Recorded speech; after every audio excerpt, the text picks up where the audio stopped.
1937 में Japan China के ऊपर अटैक करके कब्जा करता है। फिर अगले 7 सालों में करीब 2.5 करोड़ चाइनीज सिविलियंस को जापान ने मार डाला और चाइना की इकोनॉमी को मिट्टी में मिला दिया। फिर 1949 में चाइना आजाद होने के बाद माओ जेडोंग ने देश की इकोनॉमी को सुधारने के लिए कई पॉलिसीज लाए, पर उल्टा देश में हालत इतनी बदतर हो गई थी कि भूखमरी की वजह से कम 3 करोड़ लोग मारे गए सिर्फ 3 सालों में। वक्त के साथ हालात हर किसी का बदलता है। आज चाइना दुनिया की सेकंड लार्जेस्ट इकोनॉमी है यूएसए के बाद। 1990 में इंडिया और चाइना का जीडीपी ऑलमोस्ट सेम था, पर आज इंडिया से करीब 6 गुना ज्यादा है। तो आखिर कैसे जिस देश में सिर्फ 40 साल पहले तक लोग भूखमरी के कारण मर रहे थे, वो आज अमेरिका को भी क्रॉस करके वर्ल्ड्स मोस्ट पावरफुल कंट्री बनने को है। तो आखिर कौन सी स्ट्रेटेजी के कारण इनकी इकोनॉमी इतनी तेजी से बढ़ रही है और क्या इंडिया भी ऐसा कर सकता है? जानेंगे सभी राज, तो बने रहिए अंत तक इस वीडियो में मेरे साथ।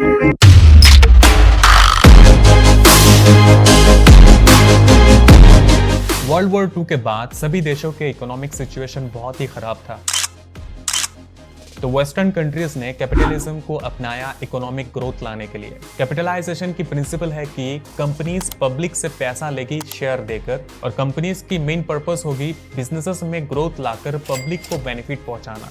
मतलब कंपनीज बिजनेस करेगी ताकि पब्लिक प्रॉफिट कमा सके और सोसाइटी डेवलप हो जाए। साथ ही गवर्नमेंट हाई टैक्स वसूल करेगी कंपनीज से। ये आइडिया बहुत ही सक्सेसफुल साबित हुआ, एक रेवोल्यूशन ला दिया, जिससे वर्ल्ड वॉर 2 के बाद यूएसए, फ्रांस, जर्मनी जैसे बहुत सारे देशों की इकोनॉमी में ट्रिमेंडियस ग्रोथ आने लगा, एक मैजिक की तरह। फिर एशिया के कई देशों ने वेस्ट की इस कैपिटलिज्म सिस्टम को अपनाया और सभी पॉवर्टी से बाहर निकलकर हाई इकोनॉमिक ग्रोथ हासिल किया। पर चाइना ने कहा कि वो कैपिटलिज्म को अडॉप्ट नहीं करेंगे, बल्कि माओ जेडोंग ने वन पार्टी कम्युनिस्ट सिस्टम को अपनाया। लेकिन उनकी एग्रीकल्चरल पॉलिसीज, पुअर एग्जीक्यूशन और इकोनॉमिक मिसमैनेजमेंट के कारण देश में महामारी आने लगी और कम से कम 3 करोड़ लोग भूखमरी से मारे गए। पूरा देश गरीबी से गुजर रहा था। फिर 1976 में माओ जेडोंग के डेथ के बाद डेंग शाओपिंग चाइना के नए लीडर बने और यहाँ से सब कुछ बदल गया। डेंग शाओपिंग खुद माओ की इन पॉलिसीज के खिलाफ थे। उन्होंने चाइना की इस कंडीशन को चेंज करने की कसम खाई और उनकी वजह से ही आज चाइना सेकंड लार्जेस्ट इकोनॉमी बन पाया। पर आखिर उन्होंने ऐसा क्या किया?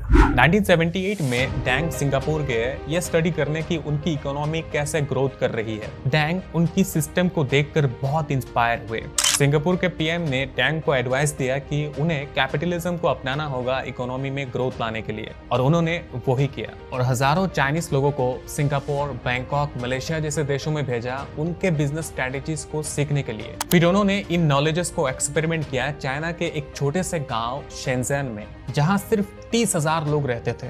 और इस जगह को चूज करने का कारण था ये हांगकांग बॉर्डर के बिल्कुल पास ही था, जहां कैपिटलिज्म के कारण ऑलरेडी डेवलपमेंट आ चुका था, तो वहां से ट्रेड करने में आसानी होता।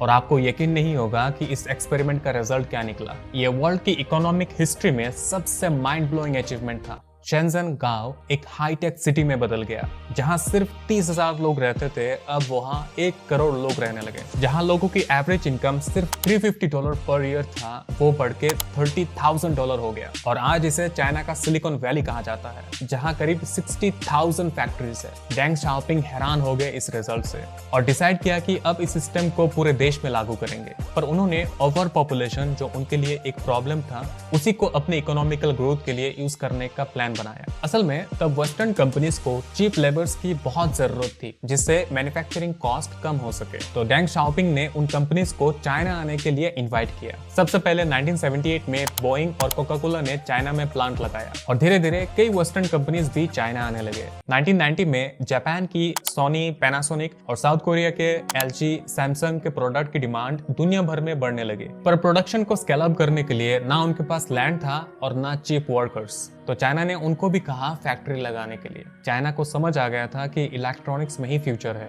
फिर लेट 1990s में इंटरनेट टेक्नोलॉजीज का दौर शुरू हुआ, जैसे डेल, एप्पल, एचपी, और उन्होंने भी चीप लेबर्स के लिए चाइना में अपना प्लांट लगाया। पर तब चाइना ने कंडीशनल फॉरेन इन्वेस्टमेंट पॉलिसी शुरू किया। इसके तहत चाइनीज कंपनीज मैन्युफैक्चरिंग प्लांट्स लगाएंगे और फॉरेन कंपनीज उन मोबाइल्स, लैपटॉप्स वगैरह को बनाने के लिए जरूरी टेक्नोलॉजीज और ट्रेनिंग्स वगैरह देंगे। जैसे आज फॉक्सकॉन के थ्रू एप्पल अपना आईफोन चाइना में प्रोड्यूस करता है। चाइना की 40% जीडीपी इस मैन्युफैक्चरिंग इंडस्ट्री से आती है और इसमें से ज्यादातर कंपनीज स्टेट ओन्ड एंटरप्राइज है, मतलब गवर्नमेंट इन इंडस्ट्रीज के मालिक है और पूरा प्रॉफिट सीधा गवर्नमेंट को मिलता है, जो इनके इकोनॉमिकल ग्रोथ का एक मेजर कारण है, स्टेट ओन एंटरप्राइजेस। और बाद में यहाँ से मिली प्रॉफिट को गवर्नमेंट ओन कंपनीज ही दूसरे जगह इन्वेस्ट करके प्रॉफिट कमाने लगी, जैसे सर्विस सेक्टर, जहाँ से आज 50% चाइना की जीडीपी आती है। साथ ही चाइना के local companies in western technologies को कॉपी करके बहुत ही सस्ते दाम में डेवलपिंग कंट्रीज में सेल करने लगे, जहाँ उनका डिमांड बहुत ही ज्यादा था।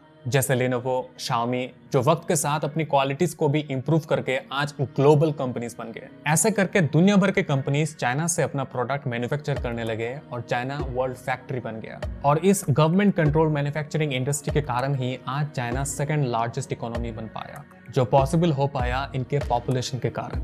आज दुनिया में सबसे ज्यादा बिलियनियर्स चाइना में है, जो यूएसए और इंडिया के कंबाइंड बिलियनियर्स से भी ज्यादा है। 1981 में 88% चाइनीज पॉपुलेशन एक्सट्रीम पॉवर्टी से गुजर रहे थे और आज ये पॉपुलेशन सिर्फ 0.2% है। इतना सब कुछ सुनकर आपको लग रहा होगा कि भाई कैपिटलिज्म तो कमाल की चीज है, हर कंट्री को इसे अपनाना चाहिए, पर नहीं। इस सिस्टम के कारण आज दुनिया खतरे में है। इसका दो मेन डिसएडवांटेज है। दुनिया भर में एक स्टडी किया गया 1985 से 2016 तक कि इस कैपिटलिज्म से किसका फायदा हुआ, लोअर क्लास, मिडिल क्लास या रिच पीपल, किसने कितना पैसा कमाया। इस स्टडी से पता चलता है कि कैपिटलिज्म के कारण पुअर पीपल की, मेनली एशिया के लोअर क्लास लोगों की इनकम इन 35 ईयर में करीब 100% बढ़ा, पर वेस्टर्न कंट्रीज के मिडिल क्लास और लोअर मिडिल क्लास लोगों की इनकम या तो बहुत ही स्लोली इंक्रीज हुआ या उनकी जॉब ही चली गई, क्योंकि कंपनी सब चाइना में शिफ्ट हो गए थे।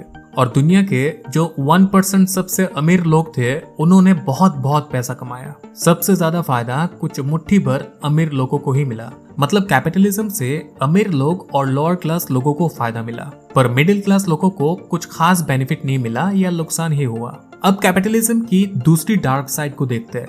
इंडस्ट्रीज ने तेजी से प्रॉफिट कमाने के चक्कर में एनवायरनमेंट की कोई फिक्र नहीं की। जंगल्स तबाह कर दिए, फैक्ट्री का धुआं, ऑटोमोबाइल्स, प्लेन, कोल, फॉसिल फ्यूल, इन सब ने एनवायरनमेंट को तबाह कर दिया। ह्यूमन सिविलाइजेशन की हजारों सालों में जितना कार्बन डाइऑक्साइड बढ़ा, सिर्फ पिछले इन 40-50 सालों में उससे कई गुना ज्यादा कार्बन डाइऑक्साइड हमने प्रोड्यूस किया और अब दुनिया खत्म होने को है। दुनिया की 1/4 ग्रीन हाउस गैसेस सिर्फ चाइना से प्रोड्यूस होती है। इसलिए चाइना अभी एडवांस टेक्नोलॉजिकल इंडस्ट्रीज को अपनाने की प्लान कर रहा है कार्बन इमिशन को कम करने के लिए। इसलिए अब दुनिया के सभी लीडर्स इस कैपिटलिज्म को अपडेट करने का डिसीजन ले रहे हैं। तुरंत प्रॉफिट कमाने के बदले सोसाइटी, एनवायरनमेंट, सबके विकास के लिए पॉलिसीज निकाल रहे हैं, जिसे स्टेक होल्डर कैपिटलिज्म कहते हैं। आशा करता हूँ कि इस वीडियो से आपको कुछ हेल्पफुल जानकारी मिली होगी। वीडियो पसंद आया तो इसे लाइक और शेयर जरूर कर दीजिएगा और ऐसे ही इंपॉर्टेंट कंटेंट्स जो हमारे जिंदगी को और बेहतर कर सके, आसान भाषा में जानने के लिए इस चैनल को सब्सक्राइब जरूर कर दीजिएगा। जय हिंद।